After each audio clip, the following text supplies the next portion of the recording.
जब मन टूट जाए तब भगवान सबसे पास होते हैं। यह कहानी उन दिलों के लिए है जो रोज सब कुछ संभालते संभालते अंदर से चुपचाप टूट जाते हैं। अगर आज मन उदास है तो इस कहानी को भगवान के चरणों में रखकर सुनिए। एक छोटा सा शहर था। शहर के कोने में एक साधारण सा घर। उस घर में रहती थी आरती। न उसके जीवन में बहुत शोर भरा हुआ था और न ही उसका जीवन बहुत रंगीन था, पर उसके मन में एक गहरी खामोशी रहती थी। लोग कहते थे आरती तो बहुत मजबूत है, पर कोई यह नहीं जानता था कि मजबूत दिखने वाले लोग सबसे ज्यादा थके हुए और अंदर से टूटे हुए होते हैं। आरती ने भी कभी अपनी शिकायतें किसी से नहीं कही। बस वो सारे दर्द को मुस्कान के नीचे दबाए अपने सीने में लपेट लेती। पर इंसान का मन भी तो चंचल होता है, तब तक वह सहता। एक सुबह आरती की आंख खुली, पर आत्मा जैसे जाग ही ना पाई। वह बिस्तर पे बैठी रही। आंखों से आंसू नहीं बहे, पर दिल बहुत भारी था। उसने धीमी आवाज में कहा, भगवान, क्या तुम्हें मैं याद भी हूँ? उस सवाल में कोई शिकायत नहीं थी, बस बहुत गहरी थकान थी। वह धीरे से उठी, घर के मंदिर के सामने बैठ गई। दीपक जलाया, अगरबत्ती जलाई। धुएं की लकीर सीधी ऊपर उठने लगी, पर आज हाथ जुड़ ही नहीं पा रहे थे। मन बार बार कह रहा था, जब मन ही टूट गया हो तो पूजा कैसे करूं? उसकी आंखों से एक आंसू दीपक के पास गिरा। आरती के होठों से एक धीमी पंक्ति निकली, हे प्रभु, ये मन तेरा मंदिर है, पर आज ये मंदिर टूट सा गया है। कमरा बिल्कुल शांत था, जैसे भगवान भी उसकी बात चुपचाप सुन रहे हों। आरती कमरे से बाहर निकल पड़ी। न जाने कहाँ जाना है, बस मन को थोड़ा हल्का करना था। चलते चलते वह शहर के बाहर एक पुराने मंदिर के पास पहुंची। वहां कोई भीड़ नहीं थी, बस एक पीपल का पेड़ और एक बूढ़े पुजारी बैठे हुए थे। मंदिर के अंदर आरती फर्श पर बैठ गई और पहली बार वो खुद को रोने से रोक न पाई। वह रोई, खूब रोई, जोर जोर से रोई, बिल्कुल छोटे बच्चों की तरह रोई। कुछ देर बाद पुजारी आए और उसके पास आकर बैठ गए और उन्होंने धीरे से कहा, बेटी, आज भगवान से कुछ मांगने आई है या बस रोने आई है? आरती ने अपने आंसू पोंछते हुए कहा कि पुजारी जी, मैं बस यह जानना चाहती हूँ कि भगवान मुझे देख भी रहे हैं या नहीं। उसकी बातें सुनकर पुजारी मुस्कुराए। उन्होंने कहा, अगर भगवान तुझे नहीं देख रहे होते तो तेरे कदम यहाँ तक कैसे आते?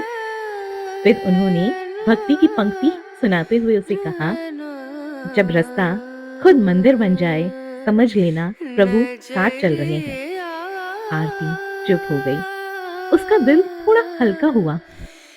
पुजारी ने उसे समझाते हुए कहा, एक बच्चा जब मेले में अपनी माँ का हाथ पकड़ के चलता है और बहुत भीड़ होती है, तो बच्चा डरकर अपनी माँ से कहता है, माँ, मुझे बहुत डर लग रहा है। तब उसकी माँ कहती है, डरो मत, मेरा हाथ तुम्हारे हाथ में है। भगवान भी ऐसे ही होते हैं। जब तू उन्हें देख नहीं पाती इस संसार के मेले में, इस संसार की भीड़ में, तब भी उनका हाथ तेरे हाथ में ही होता है।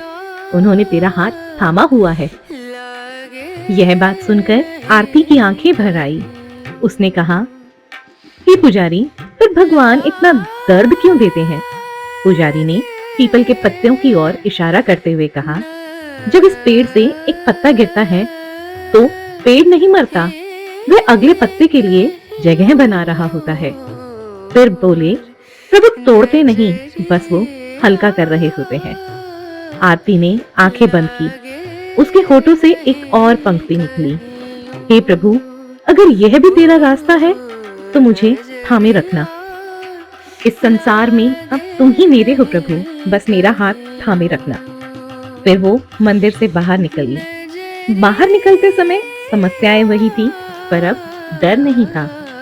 उसे एक विश्वास था, जब सब साथ छोड़ दें तब भगवान सबसे पहले आपके पास होते हैं। उस रात आरती ने चैन से नींद ली। उसे लगा जैसे किसी ने चुपचाप उसका हाथ थाम लिया हो। दिल हल्का था, सांसें गहरी थी और मन में पहली बार कोई डर नहीं था। उसे सच में ऐसा लगा जैसे किसी ने बिना कुछ कहे चुपचाप उसका हाथ थाम लिया हो, जैसे भगवान ने कह दिया हो, अब सो जाओ, बाकी मैं संभाल लूंगा। अगली सुबह समस्याएं आरती की खत्म नहीं हुई थी, पर आरती बदल चुकी थी। अब वह ये जान चुकी थी कि हर सवाल का जवाब शब्दों में नहीं होता। कुछ जवाब बस सुकून बनकर दिल में उतर आते हैं, और शायद यही विश्वास उसकी सबसे बड़ी ताकत बन गया। अगर आज आपके जीवन में कोई परेशानी, कोई दर्द है जो आप किसी से नहीं कह पा रहे हो, तो आप भी आंख बंद कर कर अपने सारे दुख दर्द अपने प्रभु को बता दो।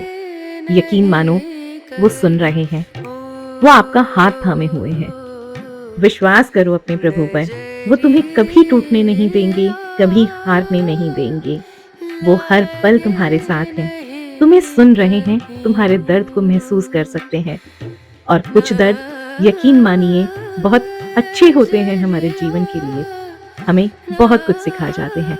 अगर आज आपके जीवन में कोई परेशानी है, कोई ऐसा दर्द है जो आप हमसे कहना चाहते हैं, तो उसे यहाँ लिख दीजिए। क्या पता आपकी लिखी हुई बात किसी ऐसे के दिल तक पहुंच जाए जो आपके लिए सच्चे मन से प्रार्थना करे।